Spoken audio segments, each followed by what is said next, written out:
Hi hello welcome you all to Econometrica. I am Kavya. അപ്പൊ നമ്മൾ ഇന്ന് ചർച്ച ചെയ്യാനായി പോകുന്നത് ഡിമാൻഡിനെ കുറിച്ചാണ്. അപ്പം ആദ്യമായിട്ടാണ് നിങ്ങൾ ചാനൽ കാണുന്നതെങ്കിൽ സബ്സ്ക്രൈബ് ചെയ്യുക, തൊട്ടടുത്തുള്ള ബെൽ ബട്ടൺ അമർത്തുക, എങ്കിൽ മാത്രമേ നിങ്ങൾക്ക് നോട്ടിഫിക്കേഷൻസ് ലഭിക്കുകയുള്ളൂ. അപ്പൊ നമ്മൾ എൻറ്റയർ ആയിട്ടുള്ള കണ്ടന്റ് തന്നെയാണ് ഡിസ്കസ് ചെയ്യാനായിട്ട് ഉദ്ദേശിക്കുന്നത്. സോ ആദ്യം നമ്മൾ എക്കണോമിക്സ് ഫിനിഷ് ചെയ്തതിന് ശേഷം മറ്റുള്ള ഏരിയയിലേക്ക് പ്രവേശിക്കുന്നതായിരിക്കും.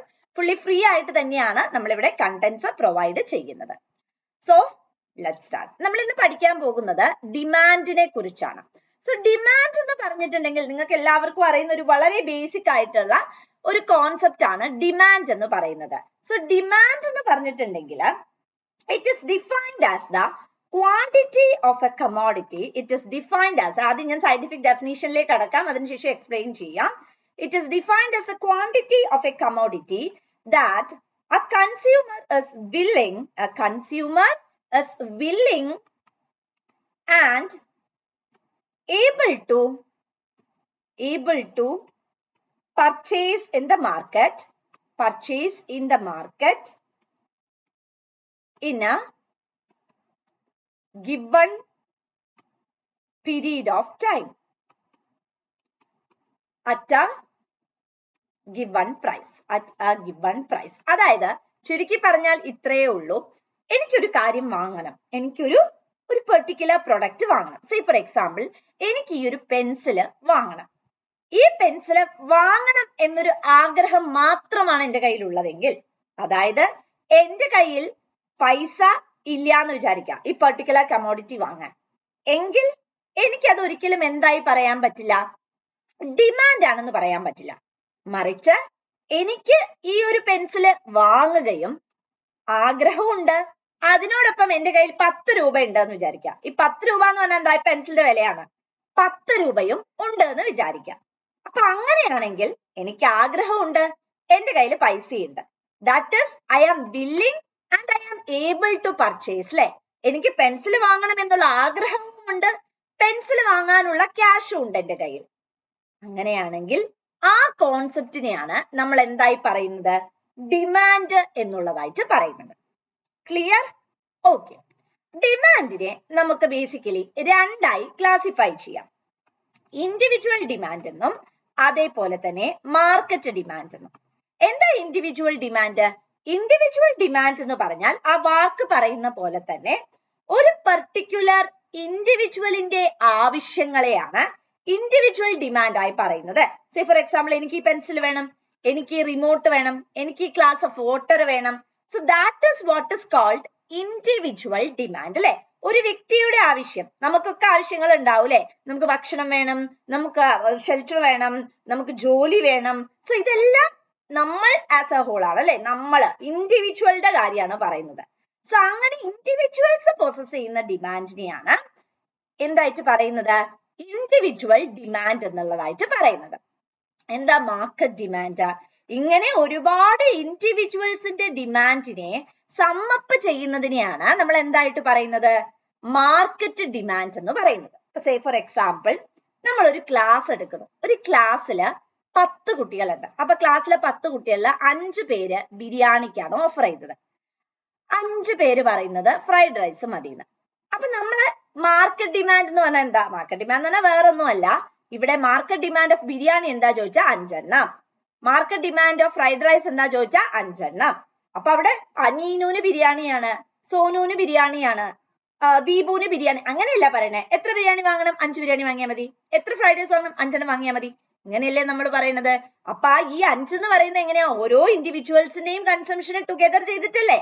അതേപോലെ നമ്മൾ മാർക്കറ്റിലേക്ക് പോകുന്ന സമയത്ത് ഇൻഡിവിജ്വൽസിന്റെ എല്ലാവരുടെയും ഡിമാൻഡിനെ ഒരുമിച്ച് പറയുകയാണെങ്കിൽ അതിന് എന്തായിട്ടാണ് ഫ്രണ്ട്സ് പറയുന്നത്, മാർക്കറ്റ് ഡിമാൻഡ് എന്നാണ് മക്കളെ പറയുന്നത്.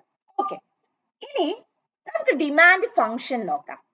ഡിമാൻഡ് ഫംഗ്ഷൻ എന്ന് പറയുമ്പോൾ അത് 2 രീതിയിലുണ്ട്, ഇൻഡിവിജ്വലും ഉണ്ട്, അതുപോലെ തന്നെ നമുക്ക് മാർക്കറ്റും ഉണ്ട്. എങ്ങനെയാ, 2 തരത്തിലുള്ള ഡിമാൻഡ് ഫങ്ഷൻസ് ആണ് വരുന്നത്. ഒന്ന് നമുക്ക് ഇൻഡിവിജ്വലും ഉണ്ട്, 2 നമുക്ക് മാർക്കറ്റ് ഉണ്ട്. ഓക്കെ, അപ്പം ഈ ഇൻഡിവിജ്വലിന്റെ കേസിലേക്ക് നമ്മൾ പോവുകയാണെങ്കിലും മാർക്കറ്റിന്റെ കേസിലേക്ക് നമ്മൾ പോവുകയാണെങ്കിലും അവിടെ ഒരുപാട് factors demand for a particular കമോഡിറ്റിനെ ഇൻഫ്ലുവൻസ് ചെയ്യുന്നുണ്ട്. അപ്പൊ ആദ്യം നമുക്ക് ഇൻഡിവിജ്വലിനെ കുറിച്ച് ഒന്ന് ചിന്തിച്ചു നോക്കാം. അപ്പൊ അവിടെ വരുന്ന ഫസ്റ്റ് വൺ എന്താ വരുന്നത് വെച്ചിട്ടുണ്ടെങ്കിൽ നമുക്ക് ഇങ്ങനെയാണ് ജനറലി നമ്മൾ ഡിമാൻഡ് ഫങ്ഷൻസ് പഠിക്കുമ്പോൾ എഴുതുക. Quantity demanded is A function of എന്നാണ് നമ്മൾ ജനറലി എഴുതാറുള്ളത്. അപ്പൊ ഈ ഫങ്ഷൻ ഓഫ് എന്തൊക്കെയാണ് എന്നുള്ളതാണ് പറയുന്നത്. അതായത് ഈ പെന്നിന്റെ ഡിമാൻഡ് എന്ന് പറയുന്നത് ഈ പെന്നിന്റെ തന്നെ പല കാര്യങ്ങളെ ആശ്രയിച്ചിട്ടാണ് അല്ലെ. ചിലപ്പോ ഈ പെന്നിനോട് എനിക്ക് ഭയങ്കര താല്പര്യമായിരിക്കാം, ഈ പെന്നിന്റെ വിലയായിരിക്കാം, എന്റെ ഇൻകം ആയിരിക്കാം, പല പല കാര്യങ്ങളാണ് ഈ പെന്നിന്റെ ഡിമാൻഡിന് എന്താവുന്നത്, കാരണമാവുന്നത് അല്ലെ. അപ്പൊ അതാണ് നമ്മൾ ആക്ച്വലി അവിടെ ഡിസ്കസ് ചെയ്യുന്നത്. അപ്പൊ ഇവിടെ വരുന്ന ഒന്നാമത്തെ ഘടകം എന്ന് പറയുന്നത് പ്രൈസ് ഓഫ് എ കമോഡിറ്റി. വളരെ ഇമ്പോർട്ടന്റ് ആയിട്ടുള്ള കാര്യം തന്നെയാണ് അല്ലെ. ഒരു സാധനത്തിന്റെ വില എന്ന് പറയുന്നത് ഒരു സാധനത്തിന്റെ ഡിമാൻഡിനെ ഗവേൺ ചെയ്യും. നമുക്കൊന്ന് നോക്കിക്കളയാം. സേ ഫോർ എക്സാമ്പിൾ ഇത് രണ്ടും ഒരേ പെന്നാന്ന് വിചാരിക്കുക. ഓക്കെ, രണ്ടും ഒന്ന് ചിന്തിക്കുക. ഇത് പെന്നാണ്, ഇതുപോലെ തന്നെയുള്ള പെന്നാണ് ഇത് എന്ന് വിചാരിക്കുക. രണ്ട് പ്രൊഡ്യൂസേഴ്സ് ആണ് പ്രൊഡ്യൂസ് ചെയ്യുന്നത്. ഇതിന് 10 രൂപ, ഇതിന് 5 രൂപ. അപ്പൊ ഒന്നും നോക്കുന്നില്ല, വില മാത്രം നിങ്ങൾ നോക്കുകയാണെങ്കിൽ നിങ്ങൾ ഏതാ വാങ്ങുക? കമന്റ് ചെയ്യണേ താഴെ. ഇതിന് എ എന്നും ഇതിന് ബി എന്നും ഞാൻ പറയുകയാണെങ്കിൽ നിങ്ങൾ ഏതാ വാങ്ങുക? എക്ക് 10 രൂപ, ബിക്ക് 5 രൂപ. ഏതാ വാങ്ങുക? വേഗം കമന്റ് ചെയ്തേ. ഓക്കെ, ബി അല്ലേ വാങ്ങുക? ആണല്ലേ. അപ്പൊ അതിന്റെ അർത്ഥം എന്താ? ക്വാണ്ടിറ്റി ഡിമാൻഡും പ്രൈസും തമ്മിൽ ഇൻവേഴ്സ് റിലേഷൻ ആണ്. അതായത് ഒരു സാധനത്തിന്റെ വില വർദ്ധിക്കുമ്പോൾ ആ സാധനത്തിന്റെ ഡിമാൻഡ് കുറയും അല്ലേ. ഈ സാധനമായിരുന്നു നിങ്ങൾ ഇതുവരെയും കൺസ്യൂം ചെയ്തുകൊണ്ടിരുന്നത്. പക്ഷേ ഈ സാധനത്തിന്റെ വില വർദ്ധിച്ചപ്പോൾ നിങ്ങൾ എന്ത് ചെയ്തു? ഈ സാധനം വാങ്ങാതെ ഇതിന്റെ നേരെ വേറെ ഇതേപോലെ തന്നെയുള്ള കമോഡിറ്റി പോയിട്ട് വാങ്ങിച്ചു അല്ലെ. അപ്പൊ ഇതില് ഫസ്റ്റ് വൺ എന്താ? ഒന്നാമതായി വരുന്ന കണ്ടീഷൻ എന്ന് പറയുന്നത് പ്രൈസ് ഓഫ് എ കമോഡിറ്റി ആണ്. രണ്ടാമത്തത് ഇൻകം ഓഫ് ദ കൺസ്യൂമർ. ഇൻകത്തിന് നമ്മൾ വൈ എന്നാണ് എഴുതുക. പ്രൈസിനെ പി എന്നും ഇൻകത്തിനെ വൈ എന്നാ പറയാം. എന്താ ഇൻകത്തിന്റെ കൺസിഡറേഷനിലേക്ക് നമ്മൾ പോയാല് ഓരോ ഇൻഡിവിജ്വലിന്റെയും ഇൻകം വർദ്ധിക്കുന്നതിനനുസരിച്ചിട്ട് എന്ത് സംഭവിക്കും? നമ്മൾ കൂടുതലായിട്ട് കമോഡിറ്റി പർച്ചേസ് ചെയ്യാനുള്ള സാധ്യതയുള്ളത്. ഇൻകം വർദ്ധിക്കുന്നതിനനുസരിച്ച് നമ്മൾ എന്ത് ചെയ്യും? ആ കമോഡിറ്റി കൂടുതൽ വാങ്ങിക്കും. ഇൻകം കുറഞ്ഞാലോ ആ കമോഡിറ്റി നമ്മൾ കുറവായിരിക്കും വാങ്ങുന്നത്. അപ്പൊ ഇതാണ് രണ്ടാമത്തത്. മൂന്നാമത്തെ എന്താ?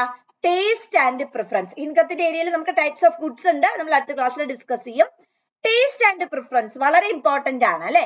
എനിക്കൊരു പെർട്ടിക്കുലർ കമോഡിറ്റി വാങ്ങുക എന്ന് പറയുമ്പോൾ ഭയങ്കര ഇഷ്ടമാണ്. സോ അതുകൊണ്ടാണ് ഞാൻ കമോഡിറ്റി യൂസ് ചെയ്യുന്നത്. സോ ടേസ്റ്റ് ആൻഡ് പ്രിഫറൻസ് എന്ന് പറയുന്നത് അവിടെ ഇമ്പോർട്ടന്റ് ആയിട്ടുള്ള ഒരു ഗവേണിംഗ് ഫാക്ടർ ആണ് വരുന്നത് അല്ലെ. അതേപോലെ തന്നെ അടുത്ത എന്താ? Consumer expectation. അത് ഇമ്പോർട്ടന്റ് ആയിട്ടുള്ള ഒരു കാര്യമാണ്. കാരണം എന്താ വെച്ചിട്ടുണ്ടെങ്കിൽ ഞാൻ ഒരു പെർട്ടിക്കുലർ ആയിട്ടുള്ള കമോഡിറ്റി വാങ്ങുമ്പോൾ അല്ലെങ്കിൽ ഞാൻ പ്രതീക്ഷിക്കുക അപ്പൊ say for example Rosemary products നമുക്ക് എല്ലാവർക്കും അറിയാം. റോസ്മേരി വാങ്ങിക്കഴിഞ്ഞാല് മുടി ഉണ്ടായാലോ എന്ന് ഞാൻ ചിലപ്പോ എക്സ്പെക്ട് ചെയ്യാണ്. ഇനി ചിലപ്പോ വേറെ ഓൺ ദ അതർ ഹാൻഡ് ഞാൻ പറയും റോസ്മേരി തേച്ചാൽ ഉള്ള മുടി കുറഞ്ഞാലോ. അങ്ങനെയും കൺസ്യൂമേഴ്സ് ചിന്തിക്കാം. പോസിറ്റീവായും നെഗറ്റീവായിട്ടും ചിന്തിക്കുന്നവരുണ്ട് അല്ലെ.